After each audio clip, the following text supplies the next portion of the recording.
Perkenalkan, nama saya Aisyah Kirlo Putri Zahra Aini dengan NPM 2023 1450 0919 dan bersama rekan saya. Perkenalkan, nama saya Nirina Tarizal dengan NPM 2023 1450 0946. Perkenalkan, nama saya Serhan Gita Septiani dengan NPM 2023 14 597. Perkenalkan, nama saya Salma Latifah, NPM 2023 1450 952. Perkenalkan, nama saya Rahmi Aulia Saraswati Swardana dengan NPM 2023 14500 945. Assalamualaikum warahmatullahi wabarakatuh. Halo semuanya, kami dari kelompok 3 ingin mempresentasikan hasil review kami, yaitu materi penetapan harga. Presentasi ini merupakan bagian dari tugas mata kuliah Manajemen Pemasaran dan Perilaku Konsumen yang diampu oleh Bapak Ahmad Saifuddin, SEMM. Nah, di slide pertama ini kita akan menjelaskan tentang definisi penetapan harga. Apa itu penetapan harga? Jadi, penetapan harga adalah proses menentukan nilai atau biaya dari suatu barang ataupun jasa. Tapi proses ini nggak sesederhana cuma kasih harga aja ya. Ada beberapa faktor yang harus dipertimbangkan seperti biaya produksi, permintaan dari pasar, serta kondisi ekonomi secara umum.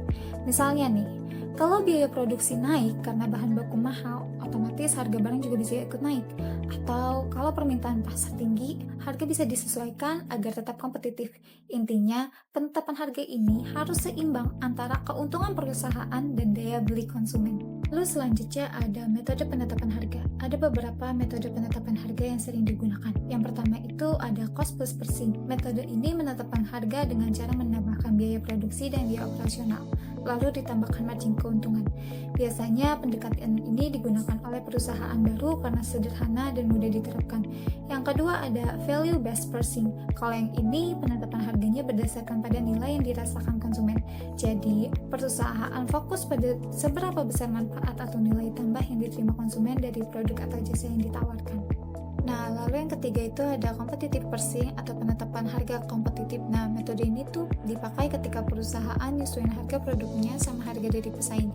Jadi biar nggak kalah saing, harga produk harus tetap bersaing di pasar. Tapi cara ini tuh butuh banget pantauan pasar yang intens biar tahu kapan harus naikin atau turunin harga.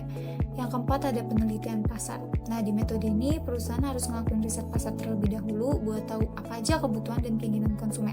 Selain itu, mereka juga analisis harga dari kompetitor.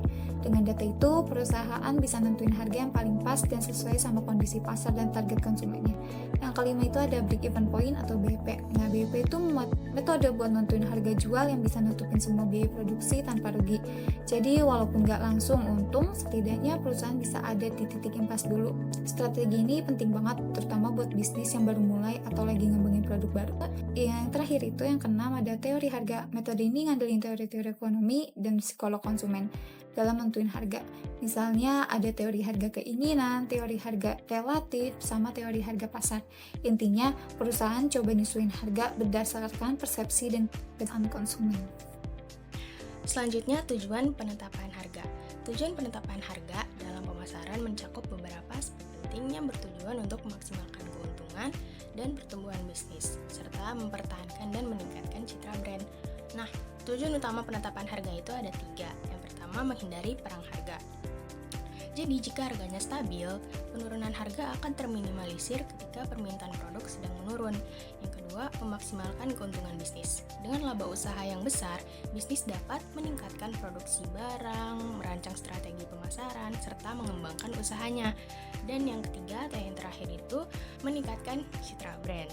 Nah, harga itu dapat mengaruhi persepsi konsumen terhadap kualitas produk. Maka dari itu penting untuk menyesuaikan harga dengan nilai yang ditawarkan oleh suatu produk.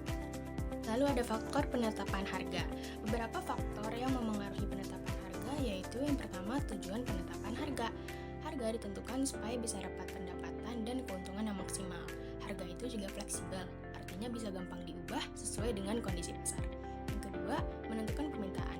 Pemahaman tentang permintaan pasar sangat penting dalam menentukan harga. Kalau permintaannya tinggi, harganya bisa disesuaikan supaya tetap mendapatkan keuntungan. Yang ketiga, perkiraan biaya. Pertama, kita harus tahu dulu biaya produksi, distribusi, dan promosinya. Nah, baru dari situ kita tentukan biaya minimum yang dapat dijual untuk memaksimalkan laba. Analisis biaya. Analisis biaya itu kayak menghitung semua pengeluaran yang kamu butuhin buat bikin kue itu jadi kenyataan. Gak cuma harga tepung sama gula aja, tapi juga biaya listrik buat oven, biaya air buat cuci peralatan, bahkan mungkin biaya bensin kalau kamu harus beli bahan-bahannya jauh. Jadi, analisis biaya itu intinya menghitung semua pengeluaran yang berhubungan dengan sesuatu kegiatan, proyek, atau produk. Tujuannya yaitu supaya kita tahu, yang pertama, berapa jumlah total yang dibutuhkan, yang kedua, biaya mana yang paling besar. Nah, yang kelima itu ada harga dan tawaran pesaing. Bayangin, kamu lagi jualan baju online. Memahami harga dan tawaran pesaing itu kayak lagi melihat atau mengintai toko baju sebelah. Kamu perlu tahu mereka jual baju model apa, harganya berapa, dan apa yang bikin baju mereka itu menarik. Kayak misalnya gratis ongkir, diskon besar, kualitasnya bahannya bagus, dan sebagainya. Intinya, memahami harga dan tawaran pesaing itu mengetahui apa yang ditawarkan oleh kompetitormu di pasar yang sama. Selanjutnya itu ada metode penetapan harga. Metode penetapan harga itu kayak resep rahasia buat menentukan harga jual martabak kamu agar kamu untung, tetapi tetap menarik pembeli. Selanjutnya itu ada memilih harga akhir. Memilih harga akhir itu kayak menentukan titik manis dalam sebuah resep. Kamu sudah mempunyai beberapa pilihan harga berdasarkan berbagai metode penetapan harga, biaya plus, nilai, persaingan, dan lain-lain, tapi belum memutuskan harga jual final. Slide yang terakhir itu ada strategi penetapan harga. Strategi penetapan harga itu seperti peta jalan menuju kesuksesan penjualan. Ini bukan hanya soal menentukan angka harga, tetapi juga bagaimana kamu menggunakan harga sebagai alat untuk mencapai tujuan bisnis. Bayangin, kamu jualan keripik singkong. Beberapa strategi yang bisa kamu gunakan. Strategi penetapan harga. 4. Psikologi pricing. Strategi ini menetapkan harga yang tidak sepenuhnya berdasarkan biaya atau nilai, tetapi juga mempertimbangkan persepsi konsumen tentang harga yang murah atau mahal. Ini sering digunakan untuk produk atau layanan yang memiliki nilai persepsi tinggi. Intinya, strategi ini bermain dengan psikologi atau perasaan pembeli. Harga tidak hanya ditentukan berdasarkan biaya produksi, tapi juga bagaimana pembeli merasakan nilai dan harga tersebut. Contoh gampangnya itu seperti ada paket bundling, contoh beli 2 gratis 1, yang memberikan kesan lebih untung atau lebih hemat. Padahal kita mungkin membeli lebih banyak dari yang kita butuhkan. Lalu yang kelima, ada penetapan harga berbasis target. Dalam strategi ini, perusahaan menentukan harga berdasarkan target keuntungan yang diinginkan, bukan hanya mempertimbangkan biaya. Ini memungkinkan perusahaan untuk menyesuaikan harga berdasarkan permintaan pasar dan kondisi ekonomi. Intinya, kamu menentukan harga jual produk kamu itu supaya bisa mencapai jumlah keuntungan spesifik yang sudah kamu targetkan dari awal. Ini seperti kamu bilang, oke, aku mau untung sekian persen dari modal yang aku keluarin. Lalu hitung berapa harga jual per barangnya. Contohnya itu ada kayak modal bikin satu produk Rp 50.000. Kamu mau untung 20% dari modal tersebut, berarti keuntungan yang kamu targetkan Rp 10.000. Jadi harga jualnya adalah Rp 50.000 modalnya, ditambah Rp 10.000 target untungnya. Jadi hasilnya sama dengan 60.000. Yang keenam, ada dynamic pricing. Strategi ini memungkinkan perusahaan untuk menyesuaikan harga produk atau layanan mereka secara dinamis berdasarkan faktor-faktor seperti permintaan pasar, kondisi ekonomi, dan konkuren. Ini sering digunakan dalam industri energi, transportasi, dan perhotelan. Intinya, harga bisa berubah-ubah secara otomatis dan real time berdasarkan faktor seperti permintaan, ketersediaan, waktu, atau bahkan profil pembeli. Ini sangat umum di era digital. Contoh gampangnya itu kayak ada harga tiket pesawat atau hotel online. Harga bisa naik gratis saat permintaan tinggi, misalnya musim liburan atau mendekati tanggal keberangkatan, dan turun saat permintaan rendah. Yang ketujuh, penetapan harga berbasis tawaran. Dalam strategi ini, perusahaan menetapkan harga berdasarkan analisis tawaran dari pesaing dan permintaan pasar.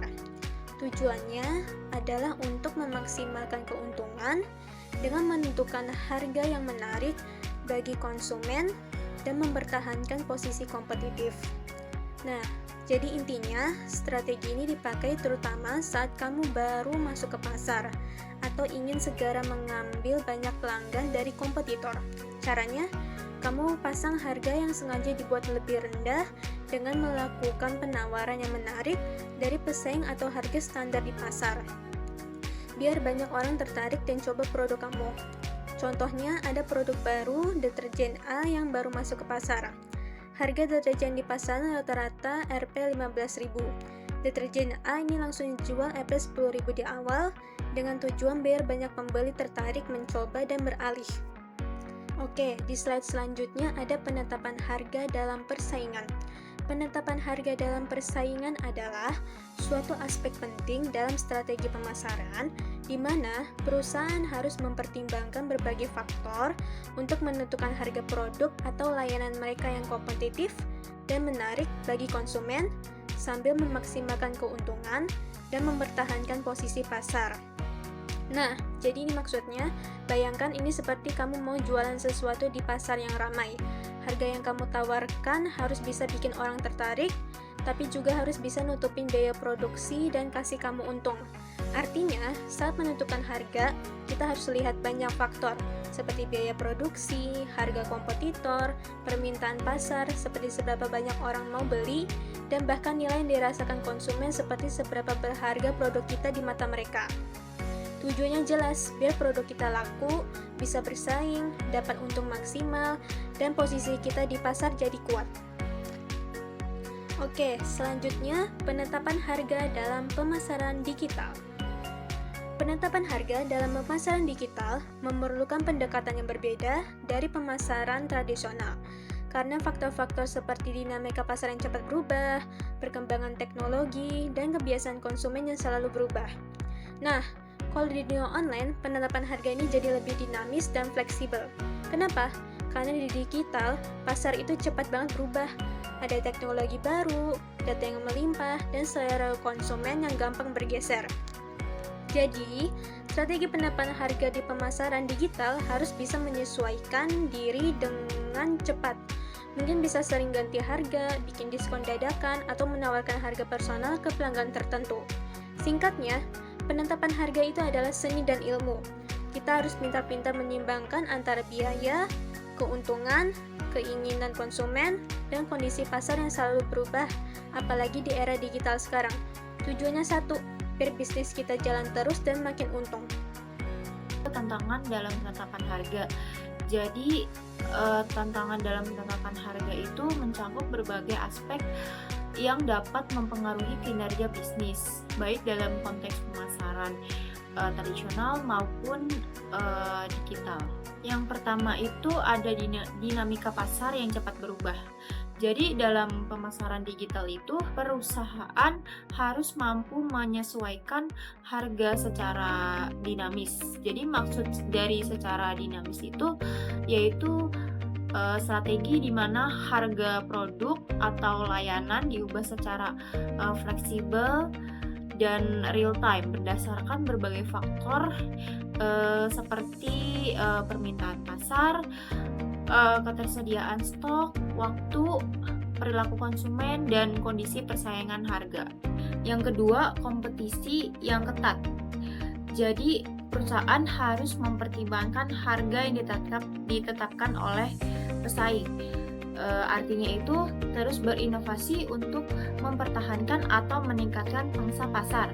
Pada persaingan ini menuntut strategi agar bisnis dapat menarik dan mempertahankan pelanggan, terutama pada era digital saat ini, tanpa mengurangi nilai atau kualitas produk. Yang ketiga, ada persepsi konsumen. Jadi harga yang ditetapkan itu harus sesuai ekspektasi konsumen, karena konsumen itu cenderung membandingkan harga dengan kualitas dan manfaat yang mereka dapatkan. Jadi contohnya itu harga yang terlalu tinggi bisa membuat produk dianggap mewah dan berkualitas tinggi. Sementara itu, harga terlalu rendah bisa menimbulkan persepsi produk berkualitas rendah, terutama di era pasar digital. Yang keempat itu ada pengelolaan harga dalam pasar digital. Jadi seorang penjual itu harus menyesuaikan harga berdasarkan permintaan pasarnya. Contohnya itu kayak jika permintaannya tinggi, maka penjual tersebut harus menetapkan harga yang lebih tinggi untuk memenuhi permintaan pasarnya. Namun jika permintaannya rendah, maka penjual mungkin perlu menurunkan harga untuk mempertahankan penjualan. Yang kelima ada kepercayaan dan transparansi. Jadi dalam pemasaran digital itu kepercayaan konsumen terhadap informasi harga yang transparan dan jelas menjadi semakin penting. Artinya itu transparansi informasi yang akurat dan tepat waktu juga meningkatkan kepercayaan konsumen dan niat baik, terutama dalam pemasaran digital. Memaksimalkan keuntungan dengan kebutuhan untuk menjaga kepuasan konsumen. Penetapan harga yang transparan dan adil menciptakan lingkungan bisnis yang sehat, di mana konsumen merasa dihargai dan tidak dirugikan. Sementara produsen dapat membangun loyalitas dan kepercayaan pelanggan untuk jangka panjang. Sekian video review materi kita hari ini. Kurang lebihnya mohon maaf. Wassalamualaikum warahmatullahi wabarakatuh.